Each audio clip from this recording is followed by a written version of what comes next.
तव्हां ॾिसी रहिया आहियो ख़बरचार वेब टीवी ऐं आहियां आयशा हैदर। कंटियारो रिपोर्ट मुदस्सिर इंजनर जे मुताबिक़ कंटियारो वेझो लुनो बोरी स्टॉप भरिसां मोटरसाइकिल सवार नौजवान गुलाम अब्बास लाशारी खां हथियारबंदनि पारां मोटरसाइकिल फुड़जी जी कोशिश कई, जंहिं दौरान मज़ाहमत ते खेसि गोली हणी क़त्ल करे हथियारबंदनि फरार थी विया।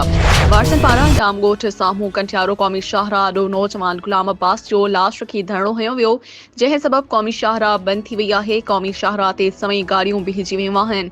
मुसाफ़िर परेशानी खे मुंहुं ॾेई रहिया आहिनि। मार्च वियल गुलाम अब्बास जे वारसनि जो चवणु आहे त असांजे नौजवान खे हथियारबंदनि सरेआम फायरिंग करे क़त्ल कयो आहे।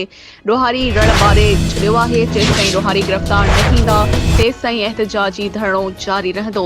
जंहिं खां पोइ पीपी जो MNA इबरार अली शाह धरणे वारे हंधि पहुची पौती जे वारसनि सां ॻाल्हियूं कयूं ऐं कातिलनि जी गिरफ़्तारी जो यकीन ॾियारे धरणो ख़त्म करायो।